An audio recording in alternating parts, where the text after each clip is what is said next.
2021ರಲ್ಲಿ ಸರ್ಕಾರ ಮಟ್ಟಕ್ಕೆ 10 ಕೋಟಿ ಕೊಟ್ಟಿದೆ. 2021ರಲ್ಲಿ ಸರ್ಕಾರ 10 ಕೋಟಿಯನ್ನು ಕೊಟ್ಟಿದೆ. ಮಂಜೂರಾದಂಥ ಹಣ ಬಳಕೆನೇ ಮಾಡಿಲ್ಲ. ಬಿಜೆಪಿ ಗೌರ್ಮೆಂಟ್ ಇತ್ತು 2021ರಲ್ಲಿ. ಯಡಿಯೂರಪ್ಪನವರು ಮುಖ್ಯಮಂತ್ರಿಗಳಾಗಿದ್ದರು.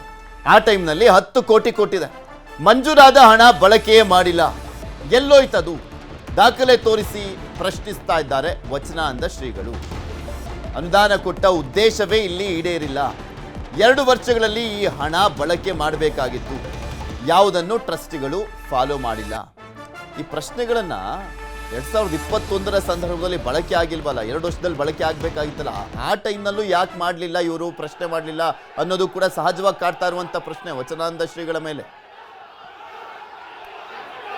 ಈಗ ಸರ್ಕಾರ 10 ಕೋಟಿ ರೂಪಾಯಿ ಕೊಟ್ಟದ. ಎಲ್ಲಿ ಮಠಕ್ಕೆ? ಎಲ್ಲಿ ಅದ?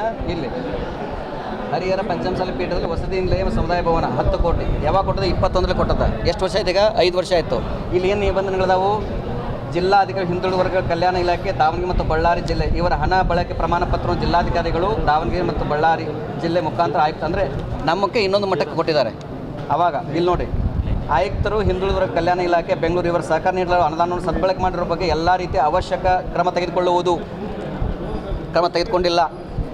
ಮಂಜೂರು ಮಾಡದ ಅನುದಾನ ಯಾವ ಉದ್ದೇಶಗಳಿಗೂ ನೀಡಲಾಗಿದೆಯೋ ಅದೇ ಉದ್ದೇಶಕ್ಕೆ ಬಳಸತಕ್ಕದ್ದು, ಯಾವುದೇ ಕಾರಣಕ್ಕೂ ಬೇರೆ ಉದ್ದೇಶಕ್ಕೆ ಬಳಸತಕ್ಕದ್ದಲ್ಲ.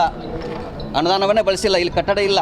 ಇಲ್ಲಿ ಅನುದಾನ ಕಟ್ಟಡ ಪ್ರತಿಗಣನವಾಗಿ ಹಂತ ಹಂತವಾಗಿ ಬಿಡುಗಡೆ ಮಾಡಿದ ಮೊತ್ತಕ್ಕೆ ಹಣ ಬಳಕೆ ಪ್ರಮಾಣ ಪತ್ರ ಸಲ್ಲಿಸಿದ ನಂತರ ಬಿಡುಗಡೆ ಮಾಡುವುದು. ಇನ್ನೊಂದು ಎಲ್ಲ ಇಂಪಾರ್ಟೆಂಟ್, ಮಂಜೂರಾದ ಅನುದಾನವನ್ನು 2 ವರ್ಷಗಳಾಗಿ ಕಾಮರಿಗೆ ವಿನಿಯೋಗಿಸದಿದ್ದಲ್ಲಿ ಸದರಿ ಅನುದಾನವನ್ನು ದಂಡ ಸಮೇತವಾಗಿ ಸರ್ಕಾರದ ಮುಟ್ಟುಗೋಲು ಹಾಕಿಕೊಳ್ಳುವುದು. ಸಂಬಂಧಪಟ್ಟ ಜಿಲ್ಲಾಧಿಕಾರಿಗಳು ಸರ್ಕಾರದ ಆದೇಶದಂತೆ ಸಂಘ ಸಂಸ್ಥೆ ಕೂಡಲೇ ಬಿಡುಗಡೆ ಮಾಡ್ತಕ್ಕದ್ದು. ಅಂದರೆ ಇವ್ಯಾವೂ ಕೂಡ ಫಾಲೋ ಮಾಡಿಲ್ಲ. ಇದು ಪ್ರೂಫ್ ಇದೆ. ಅದು